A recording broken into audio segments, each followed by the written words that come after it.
अनुसंधान प्रतिवेदन।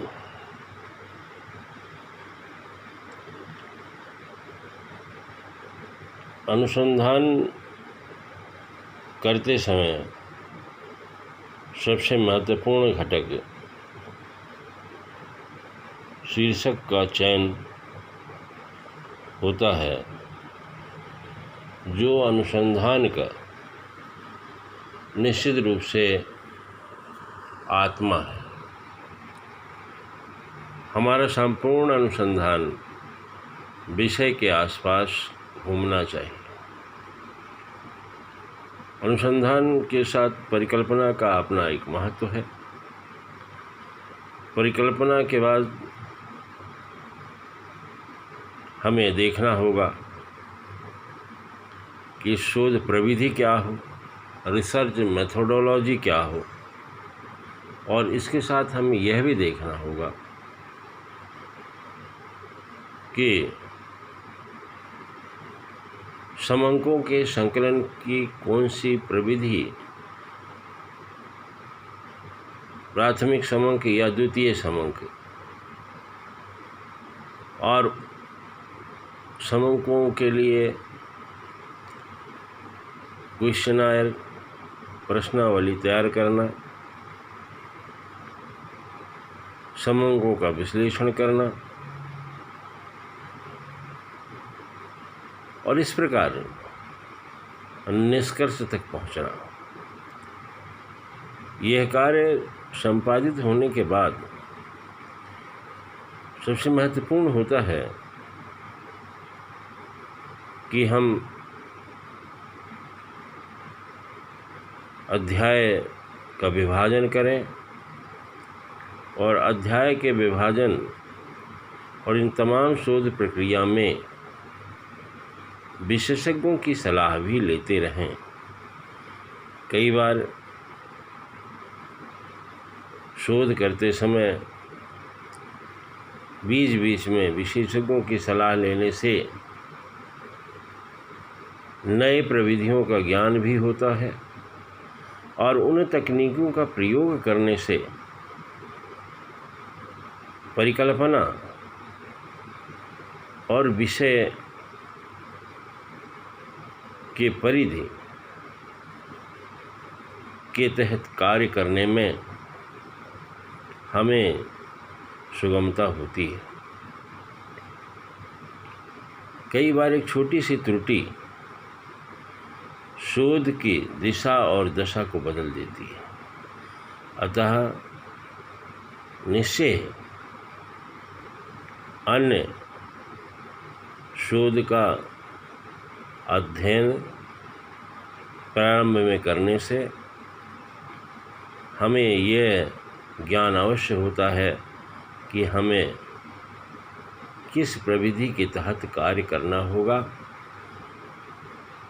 हम परिकल्पना के लिए किस प्रकार के टूल्स का प्रयोग करें, जिससे कि हमारा शोध गरिमामय हो, अच्छे रिजल्ट हों, और समाज, राष्ट्र और विश्व के लिए लाभकारी भी हो।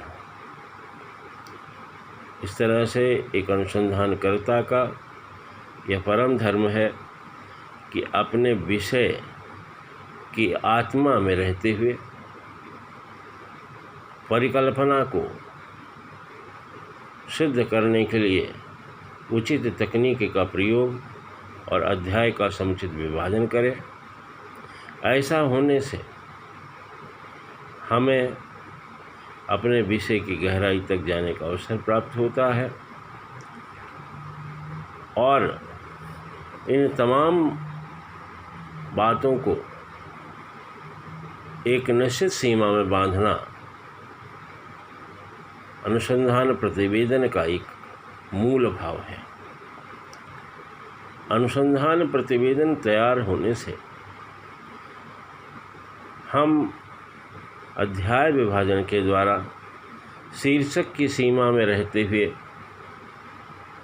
अपने कार्य संपादन निष्कर्ष सुझावों को क्रमानुसार दे सकते हैं और यह निश्चय ही बड़ा लाभकारी होगा जब हम यह देखें कि विषय चयन की प्रक्रिया सही हो,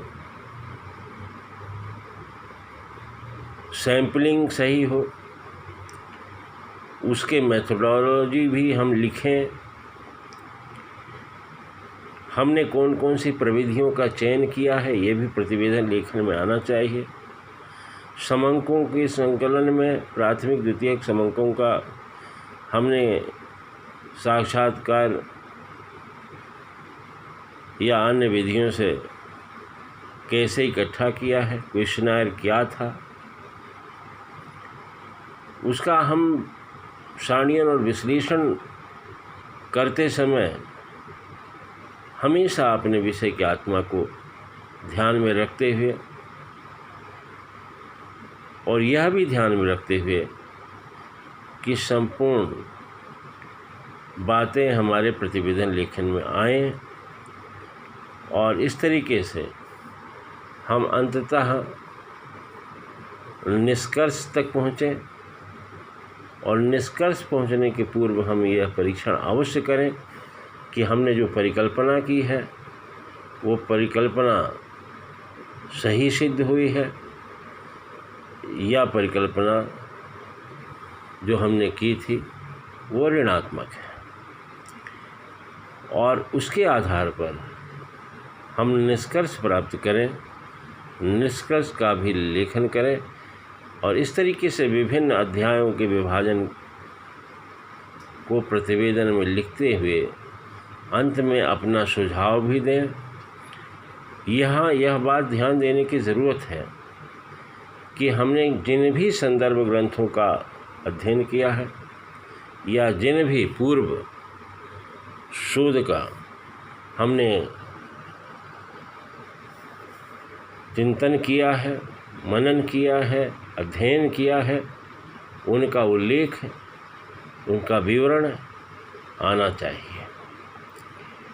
हमें अंततः परिशिष्ट के रूप में संदर्भ ग्रंथों का भी पूरी सूची लगाना चाहिए। हमें यह भी देखना चाहिए कि हमारे अध्ययन क्षेत्र में जहाँ जहाँ आवश्यक चित्र, मानचित्र या आवश्यक ऐसा कोई तथ्य जो सत्य को या खोज को साबित करने में हमें सही दिशा दे सकता है, उसका उल्लेख हम यथास्थान अवश्य करें। और इस तरीके से प्रतिवेदन लेखन में अपने से वरिष्ठ जनों का सलाह भी दें। यहाँ एक चीज़ और ध्यान देने की आवश्यकता है कि प्रतिवेदन लेखन एक ही बार में ना करके उसे कम से कम 4-5 बार करते रहें और उसमें आवश्यकता अनुसार सुधार भी करते रहें। क्योंकि कई बार ऐसा होता है कि जब हम लिखने बैठते हैं तो कुछ चीज़ें हमसे छूट जाती हैं, उन्हें फिर से क्रम से देखना, उनसे क्रमबद्ध करना ये हमारा दायित्व है। इसलिए अपने से वरिष्ठ से सलाह लेते रहना, और इसलिए हमें प्रतिवेदन लेखन करते समय या शोध करते समय एक विशेषज्ञ की भी आवश्यकता होती है। अतः विषय विशेषज्ञ से सलाह लेकर प्रतिवेदन लेखन करें और विषय चयन से लेकर विभिन्न प्रक्रियाओं का उस प्रतिवेदन लेखन में अवश्य हम ध्यान रखें।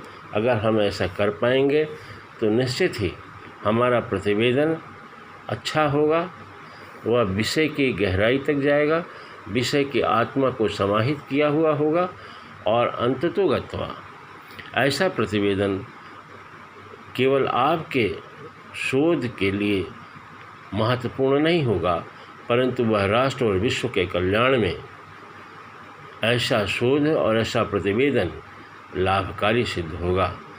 अतएव निष्कर्षतः अंततः हम कह सकते हैं कि विषय की आत्मा को ध्यान में रखते हुए, विषय के पूर्व अध्ययनों को ध्यान में रखते हुए, विषय विशेषज्ञों की सलाह लेते हुए हम प्रतिवेदन लेखन में और विशेष रूप से ये ध्यान रखें कि कहीं कोई बात छूट ना जाए या भूल ना जाए, और अगर ऐसा हम कर पाए तो हमारा प्रतिवेदन निश्चित ही काफ़ी अच्छा होगा, हितकारी होगा। धन्यवाद।